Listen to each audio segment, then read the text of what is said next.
जय सीताराम की। कलयुग के पावन अवतार गोस्वामी तुलसीदास जी की जय हो। आज का शीर्षक है प्रार्थना। प्रार्थना में सबसे महत्वपूर्ण है आपका सकारात्मक विचार।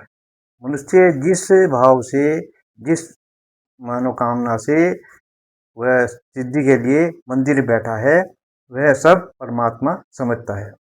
वह भाषा, शास्त्र, ज्ञान आदि द्वारा प्रभावित नहीं होता है, यदि मौन प्रार्थना है तो। यदि हमारी बोलने की प्रार्थना है, जिसमें हम जो है उच्चारण करके बोलते हैं, भाषा में संस्कृत में बोलते हैं, तब हमारे लिए उसका श्लोकों का शुद्ध उच्चारण और सब विधि साधना जो करते हैं वो उसकी पूरी प्रक्रिया का हमें पालन करना पड़ता है। पर मौन प्रार्थना में की कोई भाषा नहीं होती है। विज्ञान भी मानने लगा है कि विचार पदार्थ हो सकता है। वैज्ञानिक आइंस्टीन कहते हैं कि जिस प्रकार पदार्थ के अणु होते हैं, उसी प्रकार विचार के भी अणु होते हैं। भारतीय मनीषियों ने, सिद्ध पुरुषों ने विचार के द्वारा कार्य करने की क्षमता थी और वो इससे द्वारा कर सकते थे। विचार एक जीवंत होते हैं, अणुजीवंत होते हैं। हम जब तालाब में पत्थर फेंकते हैं तो तरंगे उठती हैं। जब किसी विषय पर विचार करते होते हैं तब भी तरंगे उठने लगती हैं, जो पूरे वातावरण में फैल जाती हैं।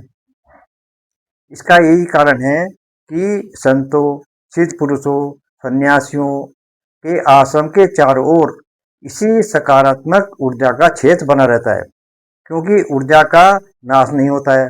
मनुष्य जब तक वातावरण में प्रवेश करता है तो मनुष्य सकारात्मक ऊर्जा से प्रभावित होने लगता है। उसके अशांत मन में वहाँ शांति मिलती है। इसका वैज्ञानिक कारण है कि जब मनुष्य उस सकारात्मक क्षेत्र में प्रवेश करेगा तो वहाँ सकारात्मक वातावरण से प्रभावित करेगा। जो विचार के अणु है वो उसके मन, मस्तिष्क और शरीर पर पड़ने लगते हैं और शरीर के अंदर परिवर्तन होने लगता है।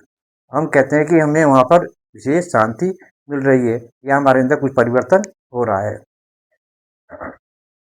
मस्तिष्क के सोच को उसका पोषण मिल जाता है, मस्तिष्क को इससे पोषण मिलता है और उसका प्रभाव हमारे पूरे शरीर पर पड़ने लगता है।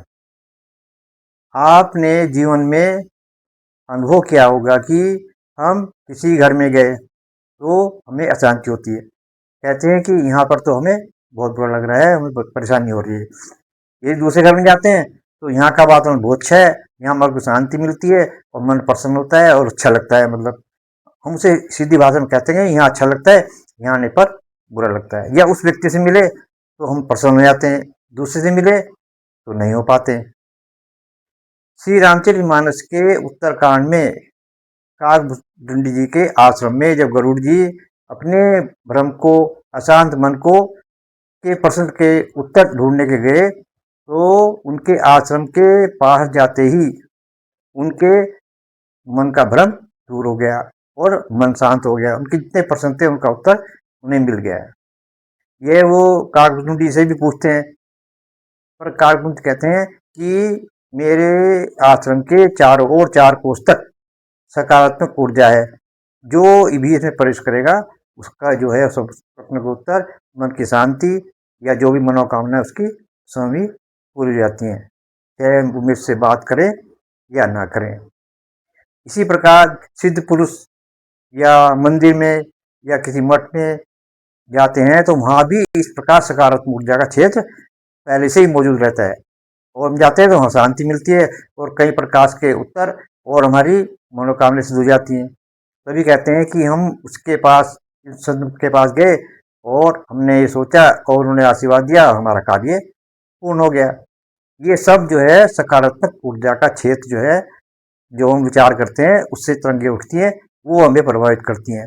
अतः ये हमारे जो मनीषी हैं, जो बड़े बड़े सिद्ध पुरुष हैं, आश्रम में हैं, गुफाओं में हैं, बैठकर विश्व के लिए प्रार्थना करते हैं। उनके विचार रूपी अणु पूरे विश्व तक फैल जाते हैं, उसकी कोई सीमा नहीं है कहाँ तक जाएंगे वो। इस प्रकार जो है हमारे जो है सर्वे संतु सुखी ने सर्वे संतु निरामया का सूत्र इसी के आधार पर है, विचार के ऊपर, कि विचार के अणु हैं वो पूरे वातावरण को और व्यक्तियों को प्रभावित करते हैं और उनमें परिवर्तन होता है और पूरे विश्व में शांति का वातावरण फैल सकता है। ये हमारी सनातन परंपरा का एक विशेष भाग है। बोलो सीताराम जी की जय हो। कलयुग के पावन अवतार गोस्वामी तुलसीदास जी की जय हो। रामदास वीरेंद्र कुमार।